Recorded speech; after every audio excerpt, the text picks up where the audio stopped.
Wow. Thank you very much, George. And hi, everybody. My name's Sandy Beach, and I'm an alcoholic. Hi, Sandy. Okay. I still can't stand, so I know you can't see as well as if somebody's standing, but this will have to do for tonight. Doug isn't the only one that's going to entertain you with music tonight. At halfway through, I have a song about one of our textbooks. So, halfway through my talk, I'm going to play the 12 and 12 tango on the Jew's harp. And so, I think you should get a kick out of that. So, I wish that's so great to have that musical talent. I bet Bill Wilson played a few songs at meetings with his violin, and he did. Anyway, they asked me to talk a little bit about God's plan for us, which I don't think I've ever done before. And I can't type with this, so I wrote stuff down and I can barely read my handwriting. But I wanted to get some quotes out of the literature to sort of set the stage. And I think this one on page 100 is generally what we're talking about. And it says, the things which came to us when we put ourselves in God's hands were better than anything we could have planned. And so you hear variations on that around the program. But what is the plan that we end up with? And that's the question. When I was new, I would have, being self-centered, I would have assumed that I would determine what I wanted the most and God would get it for me. So God's plan for me was to have $1 million. And when it arrived, I would thank him, and that would have been my answer to the test question. We're left with, well, am I going to stay miserable all my life? And so our literature is full of that also, pointing out the discomforts and the impossibility of solving the discomfort problem on our own. People that I sponsor who are having, problems thinking about God or whatever. Probably 10 years ago, I started asking them to read the first 32 pages of C.S. Lewis's Mere Christianity, where he, as the author, suggests to the reader that the best place to try and find God is inside of you. That you're the best laboratory to go look. And since that's the only thing we know for sure is that we're alive. And other people say they're alive.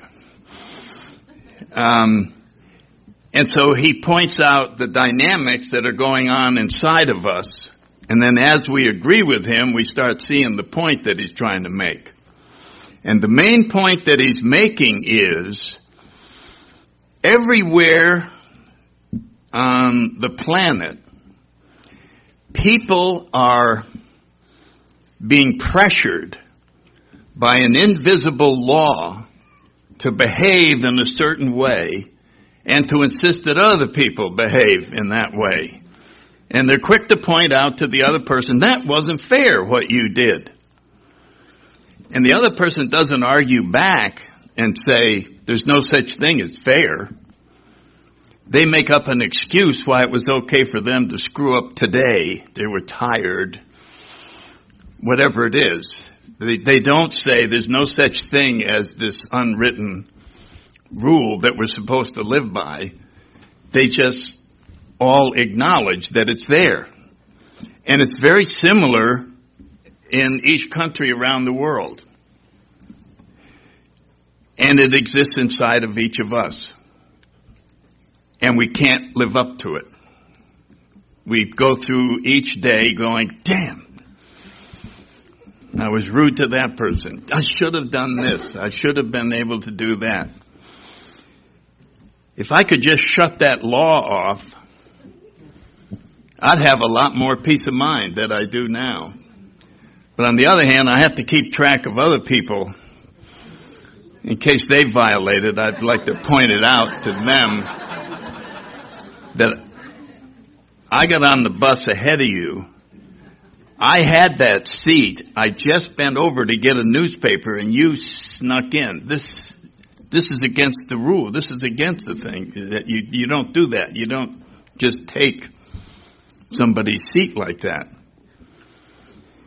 And the other person knows that that's wrong too, but they go, well, I've got a bum knee and it's hurting me. So we make an excuse, but we never argue that there's no such thing as this unwritten set of rules that everybody keeps track of and nobody can live up to. That's the part nobody can live up to.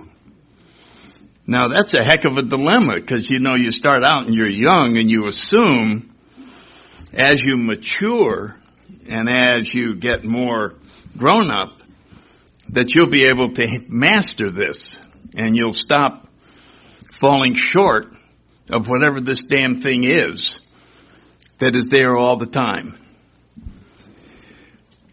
Well, I remember reading that and agreeing that, God damn, he's got a point. I just sort of kept track of 3 or 4 days and remember the feelings I would have when I fell short of something. And, people would say, well, you're beating up on yourself. I said, no, I'm not. The law is. I would never come up with something like this and force myself to screw up all the time. I didn't put that there. Well, somebody taught it to you. No, they may have taught me a little. It was just there. It was just there. So the point of all that was to make a speculation on how that got there. That if in fact there was such a thing as the creator of the universe, this creator would probably be closest to a mind than anything else, since the whole universe is so scientific. And how could this creator communicate with the creatures that he wanted to be most like him, the only ones who experience this law? All the other laws of nature can't be broken. You step off a cliff and choose not to fall, that's not going to happen. It's just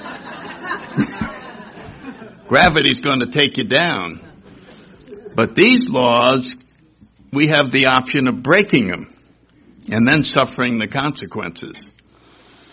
And so the author points out that, and we do the same thing in our literature.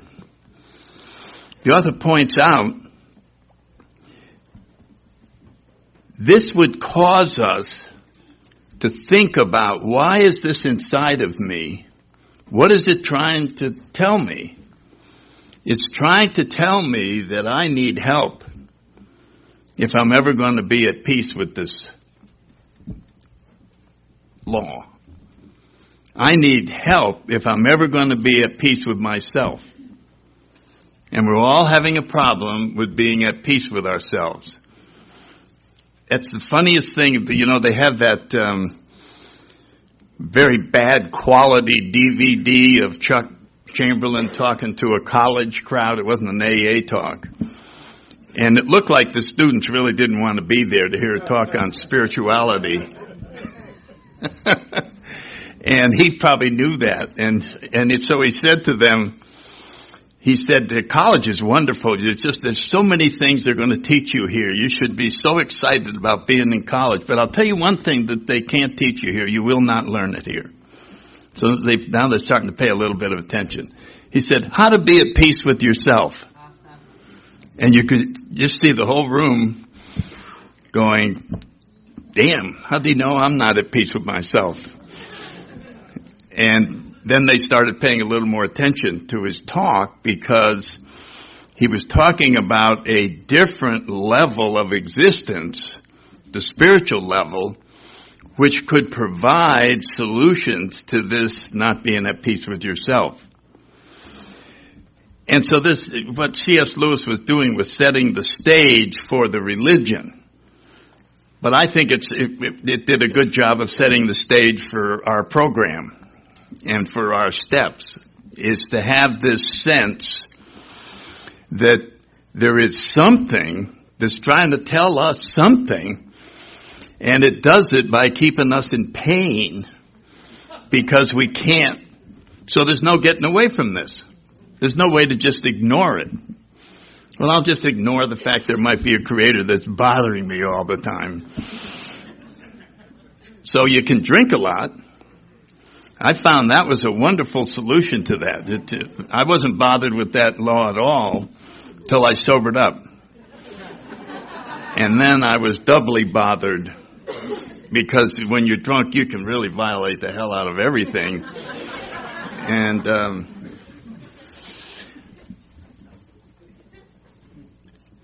so we come into AA, many of us with confusing ideas about God. Some of us don't want to believe in, some believed and it didn't work, and others are praying all the time and nothing's happening. But it's very few new members to AA have a very comfortable, solid relationship with a higher power, even if they're a priest. Somehow it's gotten distorted, it's gotten so that it's just not working. And alcohol became the perfect substitute. It is the closest thing to a relationship with God that there is. And even Carl Jung talked about that at a low level, alcoholics are seeking God by drinking. There's such a parallel, because here's this power that can bring us temporarily peace of mind, a sense of fitting in, just camaraderie, just bringing all the things that we were unable to cause to happen to ourselves on our own. Powerless. And alcohol was a wonderful higher power. It brought in tremendous changes on a daily basis. I can remember how strong the power of alcohol was. Walking up to the bar, I started feeling better. I hadn't even had a drink yet. I'm just looking at the sign out in front, George and Harry's in New Haven, and just going, yeah, boy, it's getting better already. The troubles are starting to leave. I haven't even had a drink yet. And then as I got in, and then the atmosphere and the whole thing, and the bartender, of course, knew your name and had your drink ready. You remember that? And you just go up there and go, boy, am I important. And then 3 drinks, and there wasn't any problems left. They had disappeared, like the promises say. They had slipped away. Don't you love those verbs in the promises that...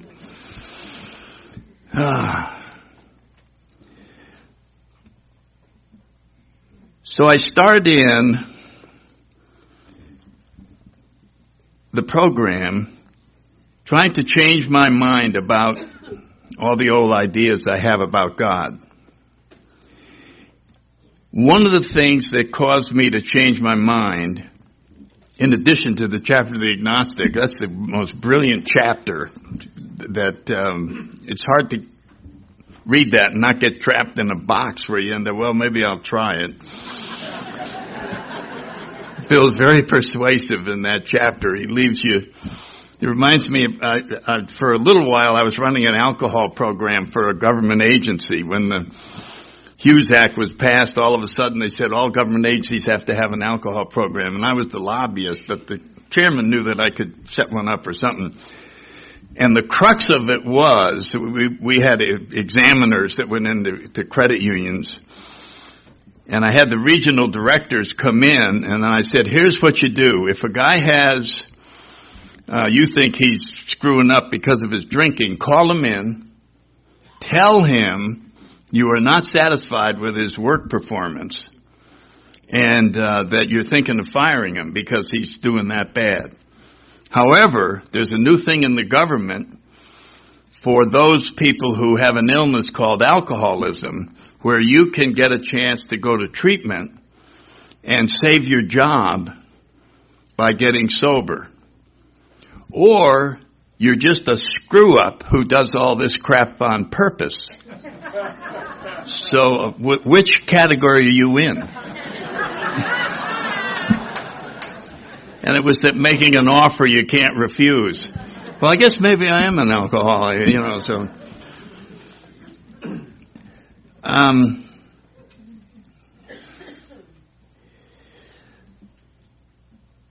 The thing that convinced me more than anything was watching it happen to someone else.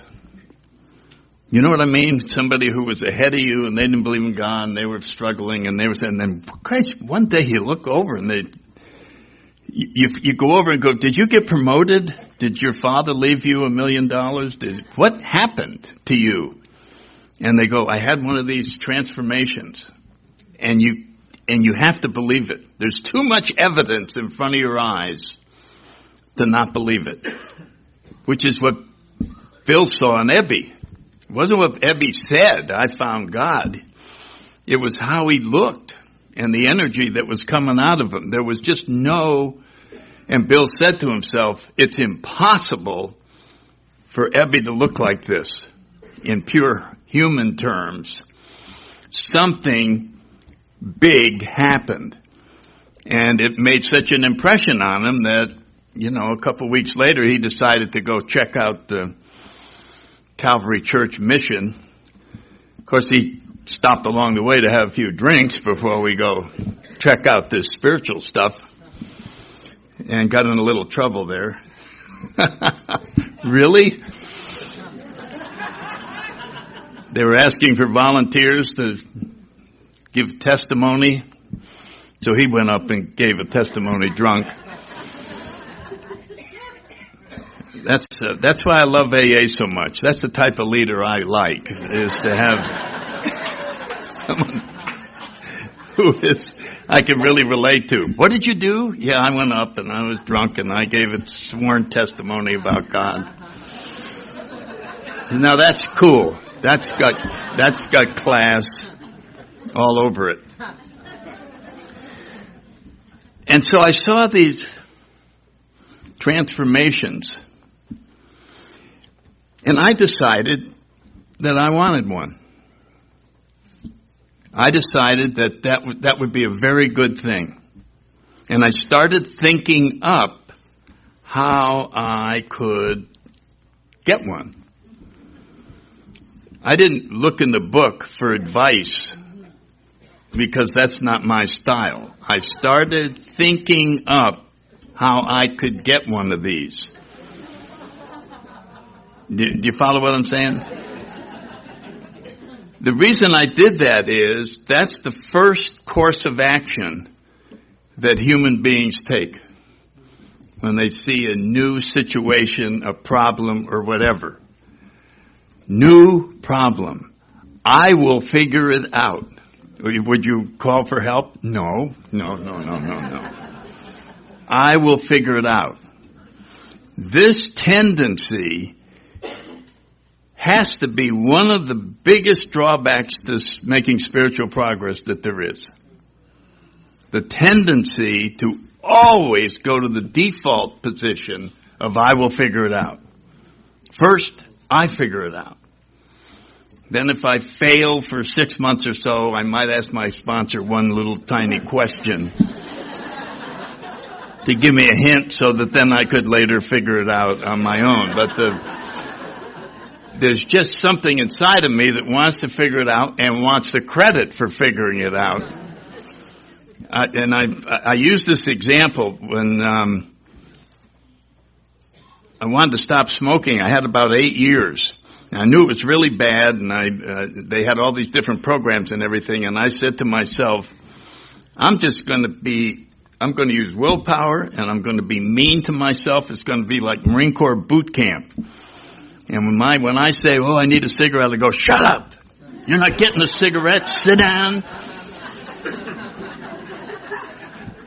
And I knew that stopping smoking was a wonderful thing for my life, that it really was a great thing to do. But I didn't ask God's help. I did it on my own.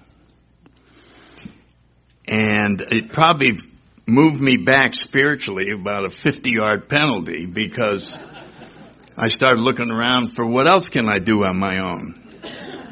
There was a great sense of pride that other people had to pray. Other people used patches. Other people went to some clinic. Not me. And that desire to do it on my own just got stronger and stronger. And it felt so good to finally be back in the driver's seat. And we're finally, even in the middle of AA, something came along that I did by myself, and I got the results, and this is more like it. And it actually felt like I was working a better program than I was working before because of these great results. The reason I'm bringing all this up is this is why it's so hard to see God's plan. In any event, I got some other quotes just to set the stage for this, which are very similar to C.S. Lewis. We could wish to be moral. Remember these lines? We could wish to be philosophically comforted. In fact, we could will these with all our might. But the needed power wasn't there. The needed power wasn't there. Many of us had moral and philosophical convictions galore, but we could not live up to them even if we would have liked to. So you see, he's repeating the same type of language that C.S. Lewis was presenting.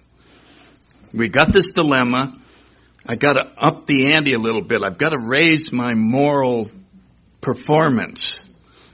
And if I do, I'm going to be at peace with myself. I can see the problem more clearly now. It's exactly as C.S. Lewis said. If a mere code of morals or a better philosophy of life were sufficient to overcome alcoholism, many of us would have recovered long ago. People have these great philosophical convictions. They have this stuff, and then they apply it to alcoholism. Boom. Fall short. And there often seems no way of entirely getting rid of self without his aid. So we're getting the message that we cannot make spiritual progress on our own. Now, I see that and I go, oh yeah? Well, I'm going to go visit people in the hospital for a while. Did you ever do that? I'm going to just, spiritual people visit people in the hospital. I'm going to go visit people in the hospital. So I visit people in the hospital, and I'm so proud of it, I tell everyone where I went and who I saw. I got into hospice, and that was really wonderful, but a lot of it was, this is what spiritual people do. You get over there and you're visiting the dying and you're doing all this. But it was my idea. I thought it up. And I sort of pictured myself with other hospice givers chatting around the table. And so how was your patient doing today? You know, and it was nice. It really felt nice. But it was my idea. And there was a lot of pride associated with it, even though you wouldn't get me to admit it. It was just, I'm doing this. Then I was in the Big Brother program. And that was more half and half. I may have been inspired, but I still recall doing that for about 6 or 7 years and feeling very good that it was my idea. This idea you came up with really is paying dividends here. So it's gathering ammunition in my mental files that the best ideas come from me. That if you want good ideas, if you want a good plan for your life, Sandy, you think it up. Does anybody else have that? And they go, yeah, good, I thought it up. Here's all my goals. Here's my retirement plan. Here's this. Here's that. God's not anywhere connected with it. It's got nothing to do with it. He's nowhere there. Because we like the idea of coming up with it on our own. And yet, the thing we read in the very beginning said, the things which come to us when we put ourselves in God's hands are better than anything we could have ever planned. So I'm left with, you mean someone could come up with a plan better than mine for me? And to me, this is the essence of what we're trying to talk about here tonight, is coming to grips with what could be better than the actual completion of my plan exactly as I drew it up. I wanted to marry a wonderful woman, bring up a wonderful family, have a useful job, contribute to my society, do a lot of volunteer work, and die with all of the community thinking I'm a wonderful man, I never get in trouble and all that. So if all that came true, that would probably be about as good as it could get. And turns out that isn't even close. That isn't even close to what God wants us to have. So, what do we think He wants us to have? Chuck Chamberlain narrowed it down. It's very simple. Conscious contact with Him. Conscious contact with Him. That, in essence, is the entire plan. Doesn't sound like much of a plan, does it? Just conscious contact.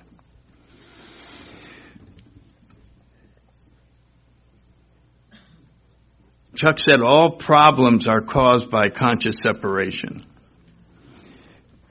What happens is, when we have conscious contact, we see a different world than when the contact is broken. And when it's broken, we look out and we're trying to solve what we see. When we have conscious contact, we look out and there isn't anything to be fixed. There's no need for any goals. There's no need for any planning. There's no need for anything. Everything is absolutely perfect just the way it is. Man, if everything was perfect just the way it is, there'd really be no use for me. What role would I play? You see what I mean? My ego is very disappointed with this plan. Now there's something wrong with a person who says, I don't want to be perfectly happy. I'd rather have something that I'm working on. And yet, this is what is being presented. It's almost as if we're driving a car and the object is to get to some place as fast as you can using all the modern navigation techniques and whatever you got, these things where the satellites are talking and this and that. And you go racing down a 4-lane highway and all of a sudden it becomes a dead end. And there's a sign that says, turn around and find God. I'm trying to get to a freaking destination, man. Stop with the dead ends. I know if I cut over here, I remember there's a little back alley and it'll cut back in there. I'm on the road again. Here we go.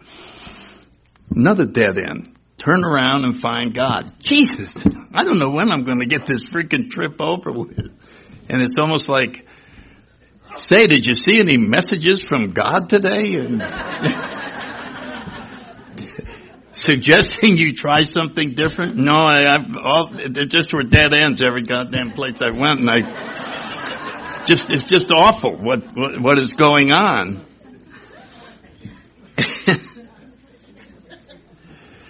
And so I find myself so convinced that it could not be that simple. And simplicity, of course, that's what spirituality is. That's one of the essential elements of spirituality is simplicity. And Bill, in the history books, Bill came up in a letter in his later years where he described AA as an utter simplicity which encases a complete mystery. That's a lot for thinking there. It's a perfectly simple, couldn't be simpler. You come in, you get a sponsor, you follow these, whatever they tell you to do, and you get these wonderful results. And then you go, oh, geez, how does that work? That is a mystery. The whole thing is a mystery. There's no way of explaining any of this. And so we're left with something that can't be explained. And peace of mind comes when that's fine. And you stop trying to explain it. You stop trying to solve the mystery of God and yourself and simply enjoy it. You know, there's two things you can do with a mystery. You can appreciate it or you can try to figure it out. And the figure-outers go crazy. And that's what the class that a lot of us fit in. We go, well, why was I an alcoholic? Remember that? That was the first year. Why was I chosen to be an alcoholic? My mother wasn't an alcoholic. There was no alcoholics there. You know, and finally you just go, well, I think I'll stop asking that question. Because no answer ever comes. And when you stop asking the question, peace of mind comes without the answer to the question. That was a big lesson, that you could get a satisfactory outcome without an answer. Stop asking the question. And so I'm sure we've all done that to some extent. The other thing that has to be dealt with, this is just my own personal opinion. There's, I think, 6.7 billion people on planet Earth.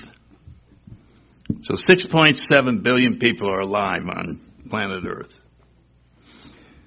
What do we know for sure about those 6.7 billion people? They're all going to die. Nobody doesn't die. Matter of fact, the biggest cause of death is birth. There's no, and with God, those are the two most important events. Being born and dying.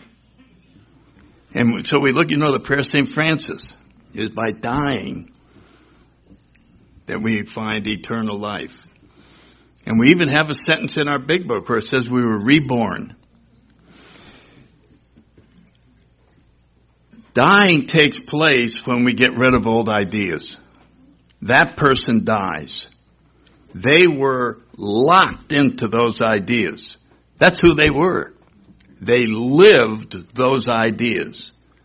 And when we get rid of those ideas, that person dies and we have a new one. We're reborn. And so it's a welcomed process. It is, I think back on Chuck saying one of his favorite things to be was wrong. To find out something else he was wrong about so he could get rid of it and not be carrying it around anymore. Even if it's something that he thought up. There's no pride of authorship. Oh, that's wrong. Bye. Now I'm free of that. That idea is now dead. And whenever I tell that flying story about being in that squadron, I decided I couldn't fly anymore due to alcoholic withdrawals, and everybody in there, I waited 3 months, and all I could feel was the shame. And these guys looking, how did that guy get in here? And finally, I got orders out of there, and it just felt so good. And then, 40 years later, I meet a guy who says, did you know how popular you were in that squadron? Do you know how much it broke our hearts that you were not going to be able to fly? The colonel did everything he could. Oh, my God, it was just, and I went, that's not how I remember it. So all of that whole period of time had to die, and it was replaced with the truth. And now when I go back 42 years ago and think about that, I have a smile on my face to realize these people were so supportive, and that it wasn't anything the way I thought it was. So it is a tremendous advantage spiritually to contemplate, think about dying so that it doesn't bother you anymore. When I first got here, I couldn't visit someone in the hospital because I got panic stricken because people die in hospitals. It was a phobia. It was just awful. And my sponsor finally said, well, if I go with you, could you think you could visit? There was a guy in our home group. And I said, well, maybe, let's try it. So I went with him, and with him being alongside of me, I was able to do it, but it was still kind of terrifying. And I remember saying to him, I said, I guess someday I'll be able to do this on my own. He said, no, I'm going to always go with you. He was trying to give me an advanced lesson. See how fast I wanted to do it on my own? It was the first thought I had. I'll get rid of this bum eventually. And I'll be going in here on my own. I think the picture I have of that is that when you're new to AA, you get a bicycle with training wheels. And when you ask when the training wheels come off, we say never. They just stay there forever. Why? Well, to help you from falling over. Well, I don't want to look like I need wheels after 5 years of sobriety. Why not? Oh, okay. Well, then I'll keep the training wheels. Now, that's quite a process with the human pride. Okay, I'll keep the training wheels. So I guess what I'm trying to lead up to in all of this talk about God's plan for us, His plan has nothing to do with anything that occurs in the material world. It matters less to Him if your daughter's murdered or if you have an invention and made $2 million and got your own airplane. That's not anything to do with God's plan. It has nothing to do with it. If events bring you closer to God, they make you seek Him, then they can serve a good purpose. What got us here? A bottom. A terrible bottom. Where we hit down and incomprehensible demoralization, whatever it is. And it drove us here. But the jackpot was to put our hand in God's hand. That was all he wanted. He didn't want any of the other details have nothing to do with his plan. He just wants us to get as close as we can. And so we end up with things like Brother Lawrence, Practicing the Presence. It's a book about 500 years old by a brother. He wasn't even senior enough to be what is the next thing up? A priest or whatever it was. He was just shine the shoes. A what? Yeah, a monk. He would shine the shoes and do the cooking in the kitchen or whatever. But he had a method of constantly being aware of God throughout the whole day. And that was what he was, in letters, helping other people, nuns and monks, to get to the same place. Because they all saw that he had gone somewhere that was beyond where they were. And where it was constantly being aware of God's presence. And so when we look at the 11th step, we find the same thing. Praying only for. What about the list of prayers? No, it doesn't say that. Praying only for knowledge of His will for us and the power to carry that out. Praying only for His plan for us. Praying only for that. And so you can see these other prayers. Bill had to finally cut some slack, I think, in the 12 and 12 because it upset the rest of us who wanted to pray for everything. And he said, if you add at the end of it, if it be thy will, we'll let you under the bar. But you can see the focus, no matter where you go, we're being blocked back to conscious contact. You just can't, and we don't want to stay there. We want to come up with a different plan. I want God's plan I want to play a role in what's God's plan for me is. It's me, right? I should have some say-so in what the plan is. And they're going, well, that won't work. Let's go back to this. And so there was one other quote. Let me see where it is. May have been up here. I put an asterisk on it. There it is. This is on page 75. We feel we're on the broad highway walking hand in hand with the Spirit of the universe. So if I had to have a mental picture of what God's plan for us looks like, that's it. I put my hand, I'm my own Father, Creator, and we're walking along, and He's going, you think I did a good job? Look at this planet Earth. It's pretty impressive, isn't it? Look at those sky. Look at all these wonderful people. Isn't this the greatest place to live? Is this amazing? And I would sit there, stand there, walk there, whatever it is, experiencing just love and a sense of well-being, and part of me would be trying to change it. And part of you would be trying to change it.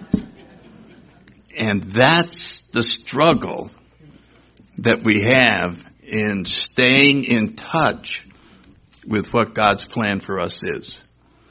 It is eternal struggle. It is just there. And so therefore we have to accept that this is the way it's going to be. That we're going to be connected and then disconnected. And then connected and disconnected. And that's satisfactory. I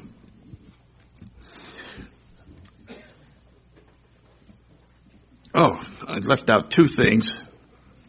I actually have some time left. And that is step 6 and 7. Now here we are. We're right here. We're going to get rid of the things that are separating us from God.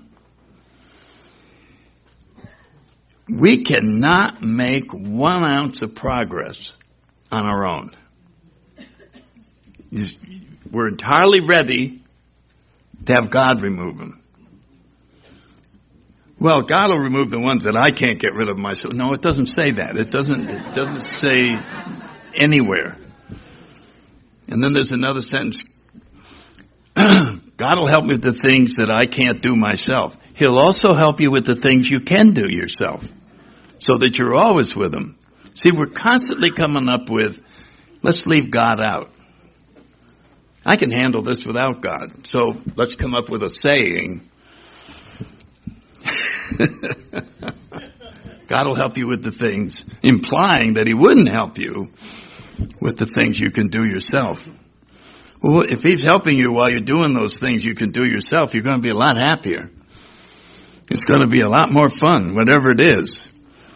And so I've been thinking about this talk, and I'm just constantly finding ideas in my own head to leave God out. I mean, you talk about a creative mind. You just, okay, that's great. I realize God can get rid of it. I'm going to humbly ask him to remove.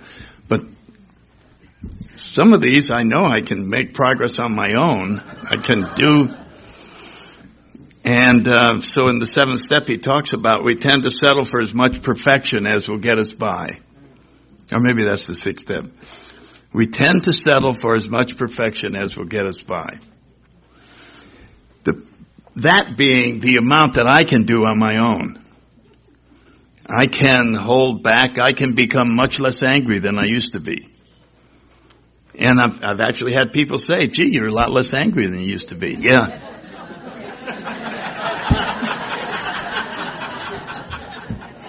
Glad you noticed. Yeah, you're more patient. Yeah, that's right. I sat down and I said, I'm very impatient and I'm going to do something about it. That's the first line that comes there. Where's that in the step? And I'm going to do something about it. It says we're entirely ready to have God remove anger. We're entirely ready to have, and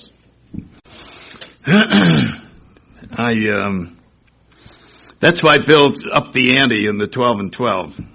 He went from progress, not perfection, to progress towards perfection. Did you notice that? He kicked it up 1 notch. Said we have to raise our eyes towards perfection. Not that I can get there, but I could be held in it temporarily. I could experience this ecstasy of turning it over completely, of just that sense that there isn't anything that I have to change. Nothing has to be changed. It's a tremendous feeling. And so 6 and 7 are just huge examples of what God's plan is. It's almost like he wants to do all the work. He wants to take care of you. He wants to do everything for you. That's why one of the biggest action verbs in AA is letting go. If somebody said to you, what's the biggest action verb? It's hard to come up with letting go. Yeah, here we go. Big action. Do you know how hard it is to let go of your own life? Let go of the decisions, let go of the goals, let go of all those. That is why it's such a challenge. But God's plan for us is to let go and let him bring us whatever he has in store for us. And, you know, Bill was very interested in the afterlife. I'm just going into a little history thing. Back then they used to have seances. Those were big deals. People would come over and the dead would talk and Ouija boards would move around and all of this. And so he was so sure that you just automatically went to the next level of life that he wanted to get involved in spreading the word all around the planet Earth that there was.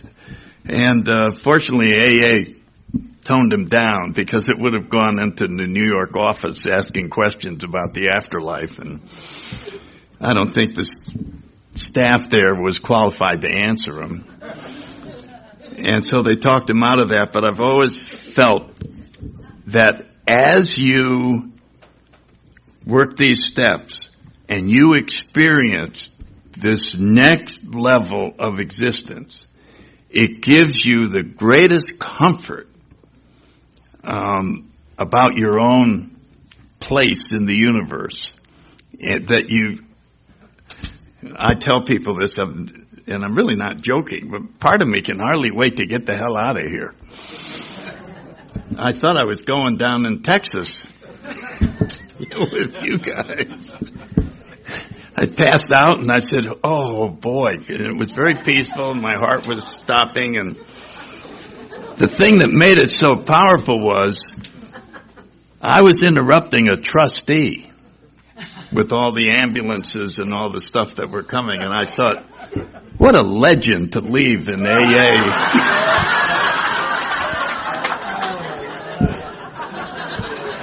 The trustee never got to finish his talk. I mean, how good can it get? Okay. I'm at the end of the time, and I hope that this rambling eventually comes back constantly to letting go and to stop planning and figuring out what you need. It's already here. And concentrate only on this practicing the presence. That's all I got, and thank you all very much. 10 minutes early, George.